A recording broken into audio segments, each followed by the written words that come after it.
L'attendait dans le Grand Kasaï, vice-versa.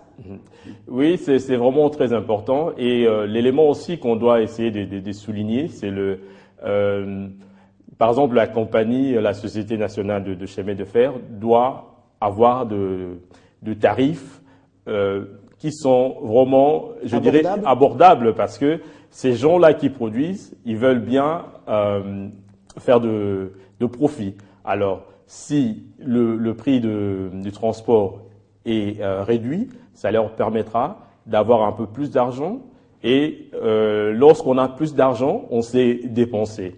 Et lorsqu'on commence à dépenser, vraiment, on est en train de stimuler la croissance économique. Et on verra que autour de cet investissement, il y aura d'autres investissements. Par exemple, les gens auront de l'argent pour aller passer un week-end dans un coin donné du pays. Donc, ça aidera le pouvoir aussi à avoir plus de taxes pour investir dans d'autres domaines aussi. Donc, cette relance de la SNCC va avoir beaucoup d'effets dans les différents domaines sur le plan national.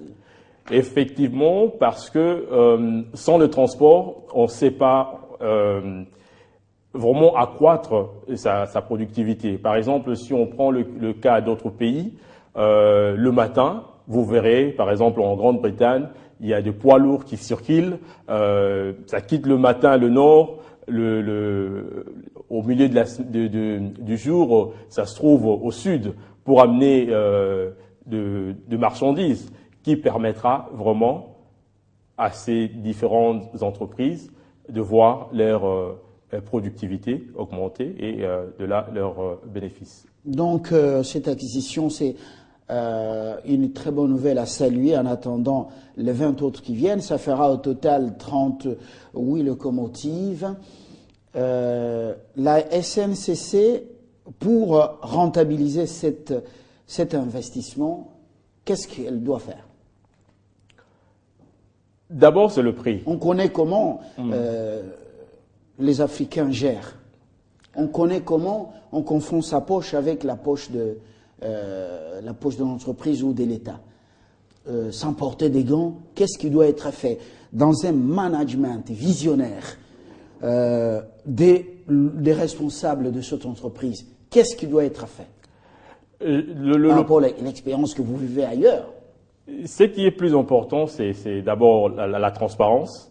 Et il faudrait aussi qu'il y ait de garde-fous. C'est-à-dire, par exemple, lorsqu'on parle d'argent, il faudrait qu'il y ait 2-3 personnes qui contrôlent l'argent. C'est-à-dire, il y a d'autres qui sont là seulement pour signer la sortie et d'autres qui sont là pour garder le détail comptable.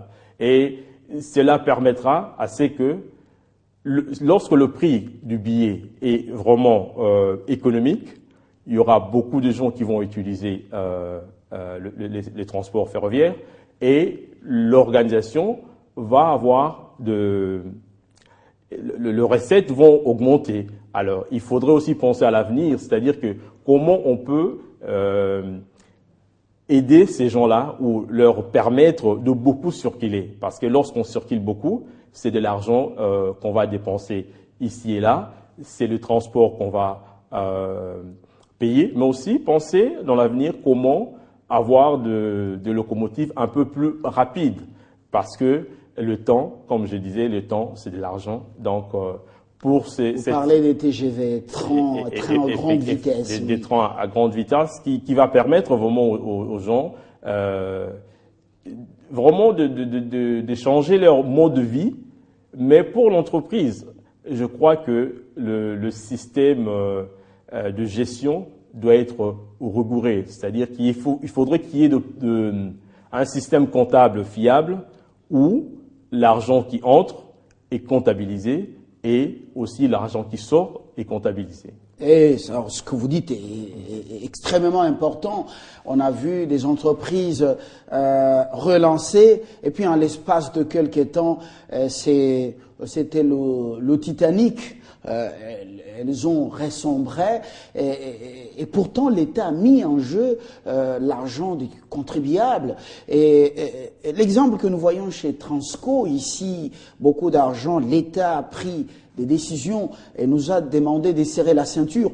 Mais quand vous voyez les chauffards qui sont au volant de ces bus, mais vous dites, mais ça, c'est l'esprit des morts qui est au sein de l'esprit de vie.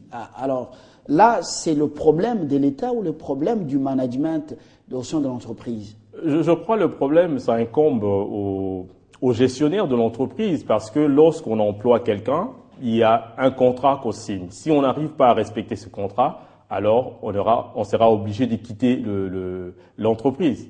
Alors, pour moi, je dirais que le gestionnaire de ces différentes entreprises doivent être cohérents avec ce qu'ils écrivent dans le contrat. Parce que si je peux faire confiance aux gens qui ont été choisis et qui contrôlent ces différentes entreprises. Donc, le problème peut être la gestion, c'est-à-dire de vérifier ce qui se passe. Par exemple, il faudrait qu'il y ait des mécanismes. Assigner des objectifs aux gestionnaires. Et effectivement, par exemple, si on demande à le manager direct de ces chauffeurs, ils doivent avoir un mécanisme de vérifier la façon dont ils conduisent.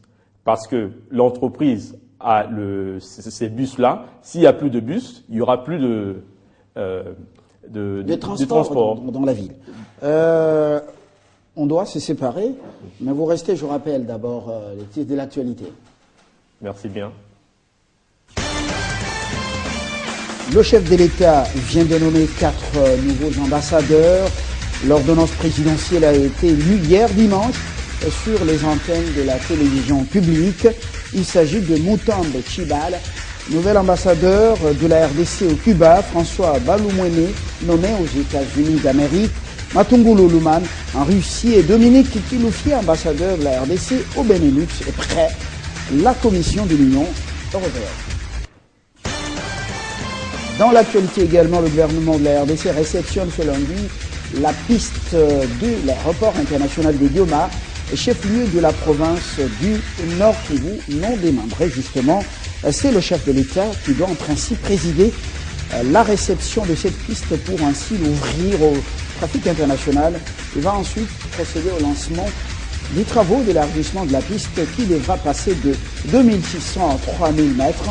Et enfin, ce sera la pose de la première pierre de l'aérogare de Dioma. Retenez que les travaux sur cette piste ont consisté au décapage de 700 mètres de la lave, réhabilitation de 650 mètres, profilage de revêtement d'une couche de roulement sur 2000 mètres. Direction la Grèce, nous sommes en Europe pour parler de la réouverture ce lundi de la bourse d'Athènes après 5 semaines de suspension des cotations. Une chute de l'ordre de 20% est attendue à l'ouverture en raison des sombres perspectives politiques et économiques du pays. La Grèce devrait retomber en récession cette année et les négociations sur le plan d'aide avec les Européens et le FMI suscitent des inquiétudes dans le pays. En sport, la FECOFA organise à partir de ce 3 août un séminaire national à Kinshasa destiné aux dirigeants de clubs, des encadreurs sportifs, des policiers et militaires. Objectif, mettre fin à la violence qui a élu domicile dans les stades à travers le pays et a même provoqué Mardam. À travers ce séminaire, la Fédération congolaise de football, l'association, entend ainsi lutter contre les violences dans les stades en prévision de la nouvelle saison de football au pays. On se sépare. Et quel regard vous jetez sur le pays après plusieurs années? Votre français a été affecté par l'anglais, plus de 20 ans à Londres, et puis voilà, le pays, comment vous le regardez maintenant? Objectivement, pas d'y aller loin. Non, je crois que le pays, il y a des signes qui nous disent que l'avenir sera meilleur.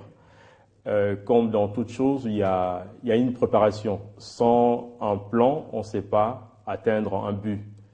Et voir ce qui se passe aujourd'hui dans le pays, c'est quand même louable. Je sais qu'il y a beaucoup à faire dans plusieurs domaines, mais comme on dira, Paris n'était pas construit dans un jour. Je vous remercie Cyril Matuidi. Je rappelle que vous êtes congolais et vous vivez à Londres.